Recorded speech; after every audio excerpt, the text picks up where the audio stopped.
Sciatica Ayurveda में इसको गृहदृष्टि कहा जाता है। बीमारी बहुत ही या परेशानी कह लीजिए बहुत ही कॉमन हो चुकी है। लगभग हर घर में कोई ना कोई इसका मरीज है ही है।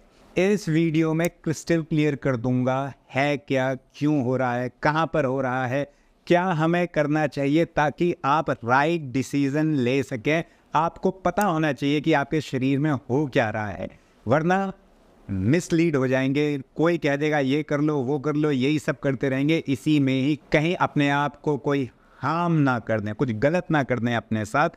इसीलिए वीडियो को पूरा ज़रूर देखिए, समझिए हो क्या रहा है, अपने लिए अपने शरीर के लिए समझिए, और अगर किसी को ज़रूरत है तो उसको भी समझाइए। सारे डाउट खत्म हो जाएंगे इस वीडियो के बाद शियाटिका के बारे में और इसके इलाज के बारे में। नमस्कार, मेरा नाम है डॉक्टर विवेक जोशी और आप सभी का मेरे यूट्यूब चैनल में बहुत बहुत स्वागत।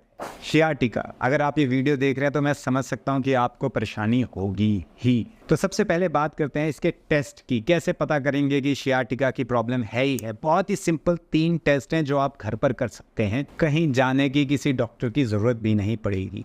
क्या करना है, पीठ के बल लेट जाइए और आपके पैर सीधे होंगे, दोनों पैर मिलके सीधे ऐसे रहेंगे। फिर आपको क्या करना है कि लेटे लेटे एक पैर को पूरा बिना मोड़े ऊपर उठाने की कोशिश करना है। जिस ओर आपको ज़्यादा दर्द है, अगर दाएं ओर को ज़्यादा दर्द है तो आप दाएं पैर को ऊपर की ओर उठाएंगे, बाएं पैर में ज़्यादा दर्द है तो बाएं पैर को ऊपर उठाएंगे। अगर आप ऊपर उठाते हैं और आपको ऊपर उठाते उठाते एकदम से दर्द होता है, इसका मतलब आपको शियाटिका की परेशानी है। दूसरे टेस्ट में क्या करना है, ऐसे ही सेम उसमें लेट जाना है और जिस पैर में दर्द नहीं है उसको उठाना है। जब आप उसको उठाएंगे तब आपको थोड़ा डिस्कम्फर्ट या वो जो दर्द शूट होता है पीछे, जो टांग के पीछे दर्द होता है, वो आपको महसूस होगा अपने जो टांग रेस्ट कर रही है उसकी ओर। ये भी एक टेस्ट है। ये वाला हम टेस्ट उसको करा रहे हैं जिसको बहुत ही ज़्यादा दर्द है अपने पैर में, तो उसके लिए हम दूसरी टांग उठवाते हैं। हम जिसमें दर्द है वो टांग कैसे उठाएगा आदमी, इसीलिए दूसरी टांग उठाते हैं तो ये दर्द दूसरी टांग में जाएगा जिसमें वैसे ही आदमी को डिस्कम्फर्ट है।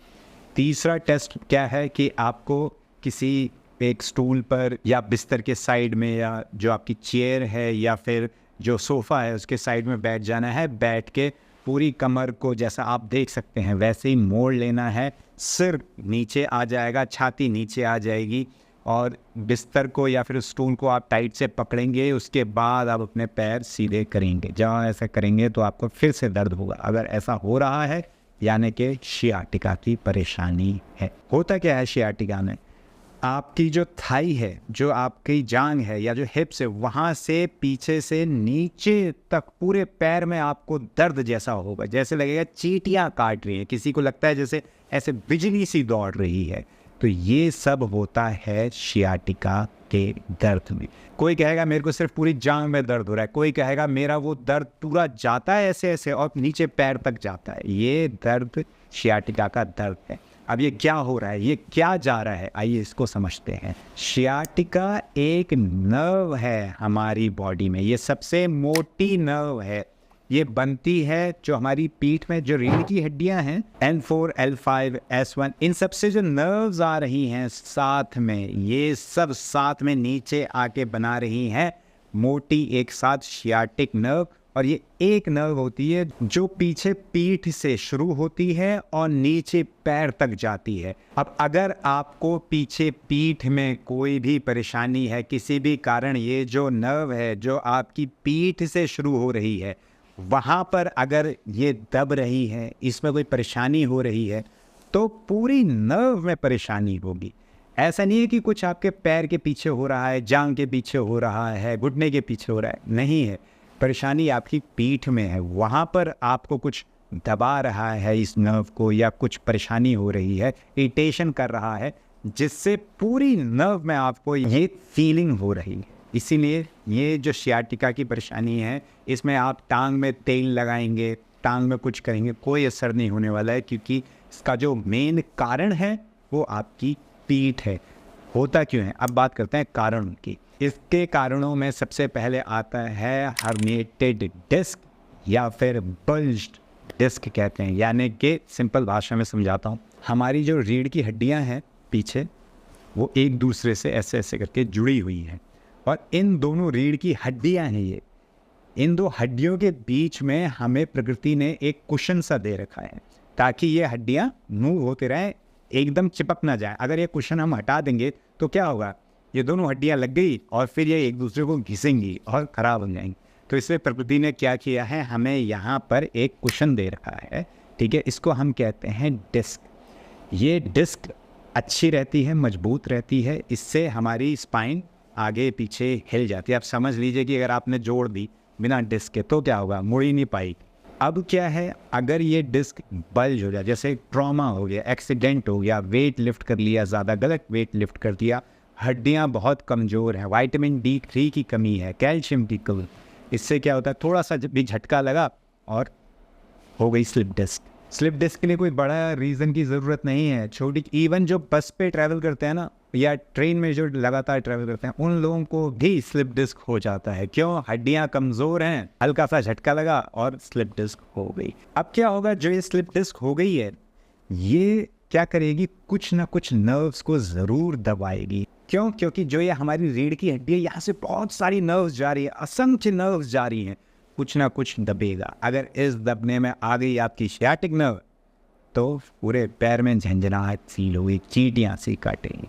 कारण क्या है, जो आपकी पीठ में जो स्लिप डिस्क हुई है वो है इसका कारण। एक और कारण होता है स्पाइनल स्टेनोसिस। इसमें क्या होता है कि जो आपकी रीढ़ की हड्डियां हैं वो बूढ़ी हो गई हैं, वो सिकुड़ रही हैं। उससे क्या होता है, जब सिकुड़ेंगी फिर वहाँ से बहुत सारी नर्व्स पास हो रही हैं, कुछ ना कुछ दब जाएगा, फॉर्म ख़राब हो जाएगा। अगर ये फॉर्म ख़राब हो गया, थोड़ा सा पिंच करेगा आपकी सियाटिक नर्व को, इरिटेट होगी और आपको दर्द महसूस होगा। ये सब होता क्यों है, आइए जानते हैं कारण को। सबसे पहला कारण जो मैंने देखा है वो है विटामिन D3 की कमी। 70 से 80% लोगों को विटामिन D3 की कमी है भारत के अंदर। अगर विटामिन D3 की कमी होगी तो कैल्शियम जितना खा लीजिए कोई असर नहीं होने वाला है, जितना आप अच्छा खाना खा लीजिए कोई असर नहीं होने वाला है। विटामिन D3 अगर अच्छा नहीं होगा, हड्डियां मजबूत नहीं होंगी, जितना तिल के लड्डू खाने हैं, जितनी मालिश करनी है कर लीजिए, कुछ इफेक्ट नहीं आएगा। विटामिन D3 का अच्छा लेवल का होना बहुत ज़रूरी है। इसी के कारण हड्डियां कमज़ोर हो जाती हैं और फिर छोटी छोटी चीज़ों से भी स्लिप डिस्क हो जाती है, बल्ज हो जाती है डिस्क। तो अगर आप ये सब नहीं चाहते हैं, विटामिन D3 का आज ही टेस्ट कराएं और देखें कितना है। 30 से 100 नॉर्मल माना जाता है, लेकिन मैं चाहता हूँ आपका हो 80 से 90। अगर 40 आ रहा है, 50 आ रहा है, खुश मत होइए कि अरे मेरा तो नॉर्मल है, नहीं, आपका होना चाहिए 80 से 90। तब जाके आपका शरीर और अच्छे से काम करेगा, हड्डियां हमेशा मजबूत रहेंगी। विटामिन D3 में कैसे मिलता है, जब सूरज की किरणें हमारी स्किन पर यानी त्वचा पर पड़ती हैं तो हमारा शरीर खुद ही विटामिन D3 बनाता है। इसके लिए हमें, जैसे मेरा रंग है, उस टाइप के जो रंग वाले लोग हैं, हम सबको सूरज में 40 से 50 मिनट तक रहना चाहिए। यानी सूरज की किरणें हमारी स्किन पर 40 से 50 मिनट तक डेली पड़नी चाहिए। उसी से ही विटामिन D3 पूरा होगा हमारे शरीर में। अगर हम कम रहेंगे तो उससे उतना नहीं बनेगा जितना हमें चाहिए। तो या तो आपको सन से मिलेगा या फिर आपको सप्लीमेंट करना पड़ेगा। आप किसी भी मेडिकल स्टोर में जाकर कैल्सीफेरॉल 60,000 IU की टैबलेट मांग लीजिए, टैबलेट या कैप्सूल ले लीजिए। कैप्सूल फॉर्म में ज़्यादा मिलता है, तो आपको हफ्ते में 1 कैप्सूल खानी है, वो भी खाने के साथ या खाने के तुरंत बाद। खाली पेट इसको नहीं खाना चाहिए क्योंकि ये फैट सॉल्युबल विटामिन है, यानी फैट होना चाहिए कुछ खाने में, उसके साथ या दूध के साथ हम इसको पी सकते हैं। तो ऐसे करके आपको विटामिन D3 की कमी पूरी करनी है। कैल्शियम की कमी बहुत ईजिली पूरी हो जाती है। छाछ, मट्ठा, दही, दूध, इन सब चीज़ों से आपको कैल्शियम मिल जाएगा। बहुत सारे सब्जियों से आपको कैल्शियम मिल जाएगा। तिल से आपको कैल्शियम मिल जाएगा। जो सीड्स होती हैं, जो बीज हम लोग खाते हैं, उनमें बहुत कैल्शियम होता है। कैल्शियम की पूर्ति करना बहुत आसान है। मैं रिकमेंड नहीं करता हूँ कि आप अलग से कैल्शियम की टैबलेट्स लें। तो इससे आपकी जो हड्डियां हैं वो भी मजबूत रहेंगी, पेट भी साफ रहेगा। और एक सबसे बड़ा कारण जिसके बारे में अभी तक मैंने बात नहीं की, वो है मोटापा। अब है कि आपकी रीढ़ की हड्डी है ऐसी, ठीक है, अब मान लीजिए ये है, अब यहाँ पर आ गया है फैट, ये आपका पेट आ गया है। अब क्या होगा, ये ऐसे हो जाएगा। क्यों? क्योंकि इतना सारा यहाँ पर भार है। आप कैसे इतना सारे भार के साथ सीधे होके चल सकते हैं? नहीं चल सकते। इसलिए क्या होता है, थोड़ा सा मुड़ गया। अब ये मुड़ा है अगर हमारा स्पाइन, तो सारा प्रेशर कहाँ पर आया है? यहाँ पर नीचे नीचे आया है। आपकी हड्डी ऐसे है, थोड़ा भी झटका लगा, विटामिन D3 की कमी है, अगर सब है भी लेकिन मोटापा बढ़ रहा है तो ये कितना झेल लेगी ये बेचारी हड्डी? होगा क्या? बल्ज हो जाएगी, शार्टिंग नर्व पे असर आ जाएगा। इसीलिए अगर आप चाहते हैं बल्जिंग ना हो, आपका शरीर स्वस्थ रहे, आप एक अच्छा स्वस्थ और रोग मुक्त जीवन जिए, इसके लिए आपको ये जो एक्स्ट्रा फैट है अपने पेट से, इसको हटाना ही पड़ेगा। मैं जितनी आपको रिकमेंडेशंस दे दूं, अगर आपका पेट एक्स्ट्रा है यानी कि फैट बहुत ज़्यादा है तो आपको ये दिक्कत देगा ही देगा। ये हर एक व्यक्ति जिसका पेट आगे निकला है उसको पेट की दिक्कत होनी ही होनी है, तो हो ही नहीं सकता कि ना हो। लेकिन अगर आपका पेट है और आपको सियाटिक प्रॉब्लम है तो आप अपना खान पान सही करिए, अपना आप वेट घटाना शुरू करिए, इससे आपको सियाटिका में भी असर अच्छा आएगा। अब बात करते हैं कुछ एक्सरसाइज की। मैं आपको कुछ एक्सरसाइज आज दिखाता हूँ, वो एक्सरसाइज आप करिए, आपको तुरंत असर आएगा। बहुत सिंपल एक्सरसाइज हैं, हर कोई इसको कर सकता है। जैसा कि आप वीडियो में देख सकते हैं वैसे ही आपको अपने पैरों को फोल्ड करना है, फोल्ड करके थोड़ा सा प्रेस करना है। लेकिन ध्यान रखिए कि जो आपका पैर है वो आपकी बॉडी के साथ एक लाइन में होना चाहिए। पैर को ना ज़्यादा पीछे को खींचें, ना पैर को ज़्यादा आगे को करें, एकदम बॉडी के साथ लाइन में करें। एक चेयर या फिर स्टूल ले लीजिए, उस चेयर या स्टूल में आपको एकदम आगे की ओर, एकदम एज पर बैठना है, किनारे पर बैठना है, पीछे लदार लेकर नहीं बैठना है। इसके बाद आप दूसरा स्टूल लीजिए जिसकी हाइट जिस स्टूल पे आप बैठे हैं उससे कम हो, वो नीचे हो, उस पर आप अपना पैर रखिए और पैरों को एकदम सीधा कर लीजिए, पंजे अपनी ओर को मोड़ लीजिए और दोनों पैरों को एक साथ मिला लीजिए। ऐसे करके जब आप बैठेंगे तो कई लोगों को तो सिर्फ ऐसे बैठकर ही अच्छा खासा स्ट्रेच फील होगा हैमस्ट्रिंग मसल्स में, यानी कि थाइस की मसल्स में और हिप मसल में। अगर ये आपके लिए बहुत इजी हो रहा है तो आप क्या करेंगे, थोड़ा सा आगे को झुक जाएंगे, पीठ को फोल्ड करके नहीं, स्ट्रेट थोड़ा सा आगे झुकेंगे तो आपको और अच्छा खिंचाव आपकी हिप मसल में और आपकी हैमस्ट्रिंग में आएगा, जिससे आपको सियाटिका में बहुत अच्छी मदद मिलेगी। इन स्ट्रेचेस को आपको कम से कम 15 से 30 सेकंड तक होल्ड करके रखना है और इसको आप दिन में जितनी बार आपको कंफर्टेबल है उतनी बार आप कर सकते हैं।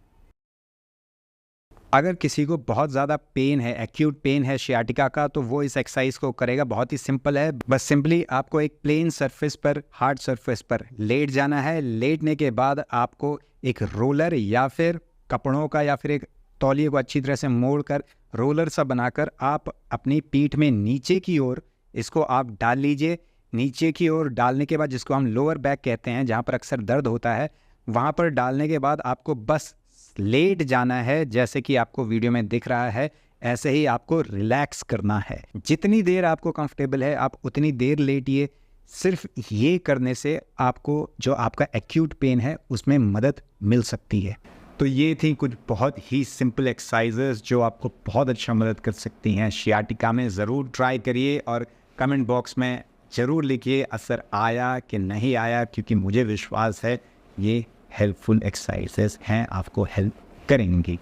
जिसको ज़रूरत है उस व्यक्ति को ज़रूर ये वीडियो दिखाइए, ज़रूर उसको ये भेजिए, क्योंकि हमें साथ में स्वस्थ रहना है। सिर्फ अपने तक ज्ञान नहीं रखना है, सिर्फ अकेले स्वस्थ नहीं रहना। अकेले स्वस्थ रह के मज़ा नहीं आने वाला है। हेल्थी जब हम सब साथ में खाएंगे, सब सुबह समय पर उठेंगे, रात का जो डिनर है उसको हम 6 से 7 बजे के बीच में खा लेंगे, तभी जीवन का मज़ा आएगा। टाइम से सो जाएंगे, टाइम से उठेंगे, टाइम से पार्टी करेंगे, लेकिन हेल्थी पार्टी करेंगे। मिलते हैं अगली वीडियो में एक बड़ी मुस्कुराहट के साथ। तब तक के लिए हंसते रहिए, मुस्कुराते रहिए।